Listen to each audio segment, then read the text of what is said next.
Selamat sore saudaraku sekalian dimanapun Anda berada. Salam hangat.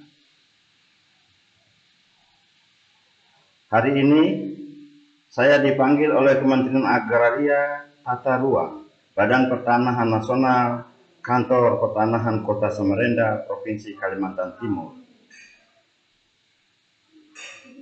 Sehubungan surat permohonan saya untuk memproses tanah garapan kelompok tani anak negeri yang terletak di Kelurahan Sungai Kapi, Kecamatan Sambutan, Kota Samarinda, seluas 40 hektar. Saya pun mendatangi kantor tersebut dan menghadap staf yang berwenang. Pertama-tama saya ditanya, mengapa saudara menggarap tanah ex-BPPN tersebut?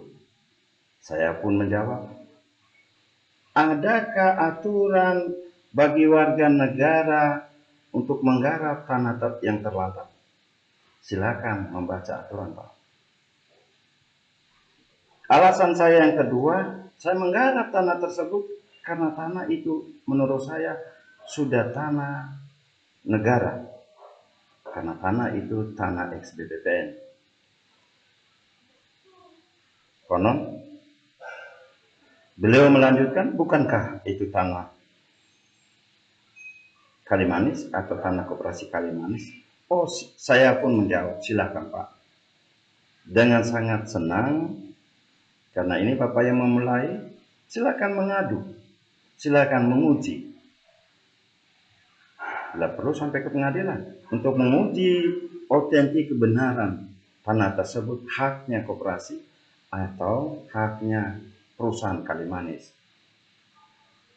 Baik Pak, sedikit saya menjelaskan kronologis tanah tersebut. Tanah seluas 64,1 hektar diperoleh dari Haji Aini yang menjual ke Anwar Mada sebagai ketua koperasi serba usaha karyawan Kalimanis di tahun 94. Anwar Mada ini mendapat tugas dari perusahaan Kalimanis. Nah, di tahun yang sama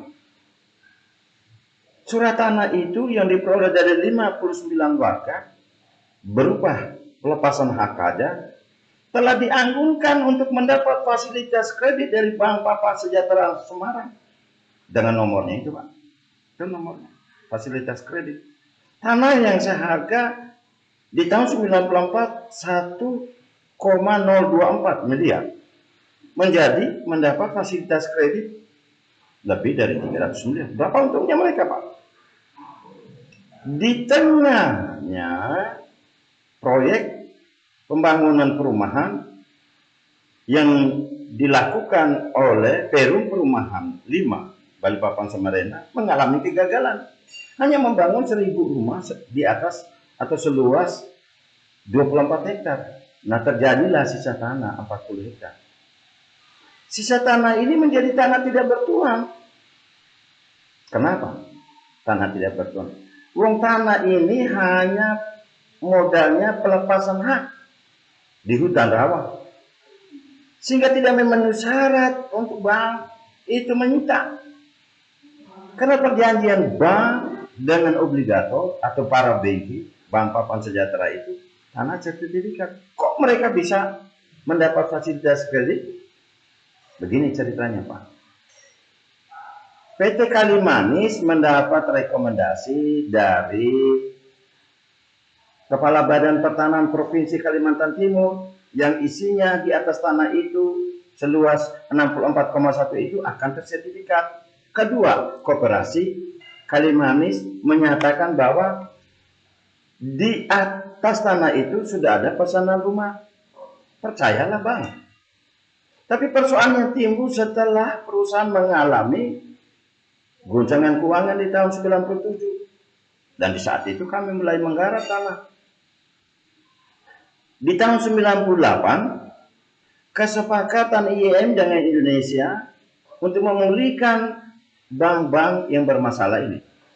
Ada 48 bank yang bermasalah, termasuk Bank Papa Sejahtera tadi.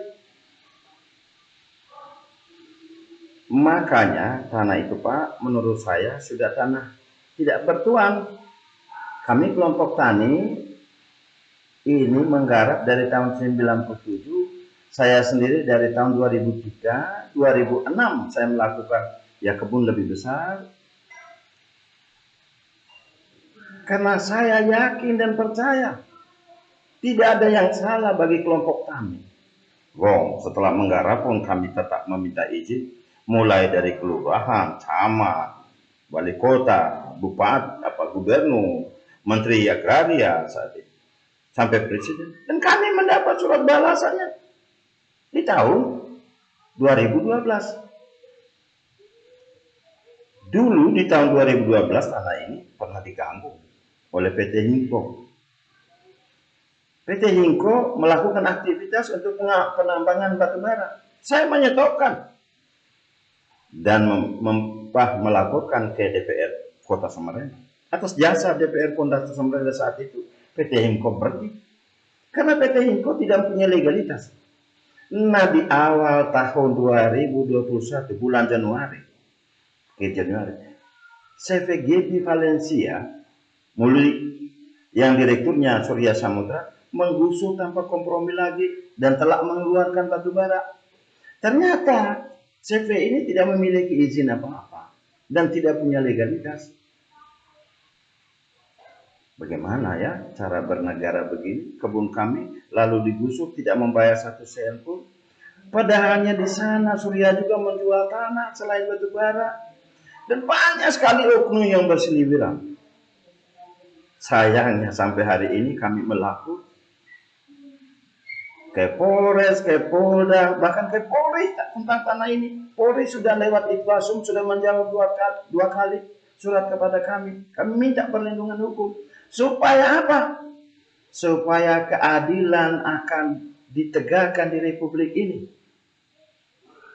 Jadi, saya yakin dia percaya di pemerintahan Jokowi ini, masalah ini akan selesai. Kenapa?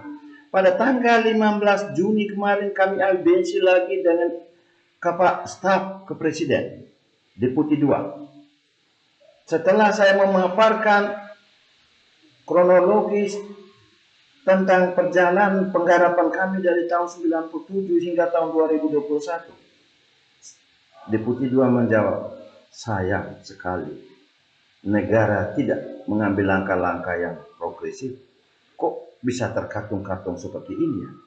Saya membalas kepada Bapak, Pak, ini debat publik Pak, ini sudah masuk ke ranah hukum. Dan beliau mempersilahkan, betul.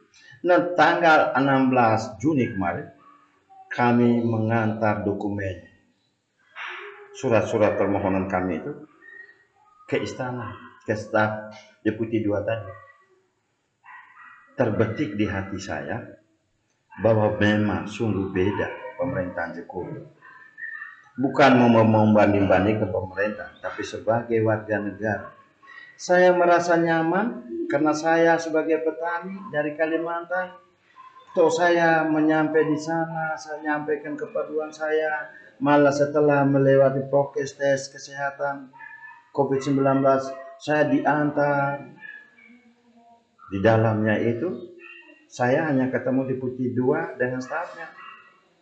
Pikiran saya, jikalau pemerintah seperti ini, saya yakin sekali bahwa masalah ini akan terselesai. Dan saya juga ucap terima kasih kepada Badan Pertanahan Kota yang akan meneliti kembali tanah itu untuk memproses dari tanah garap menjadi hak milik. Mudah-mudahan semoga semua harapan petani kelompok tani anak negeri dapat tercapai. Dan kepada seluruh masyarakat Republik Indonesia, jangan pernah takut untuk menegakkan kebenaran. Jikalau di sana ada hakmu, perjuangkanlah sampai batas kemampuannya yang terakhir. Sekian dan terima kasih. Salam hormat dari saya.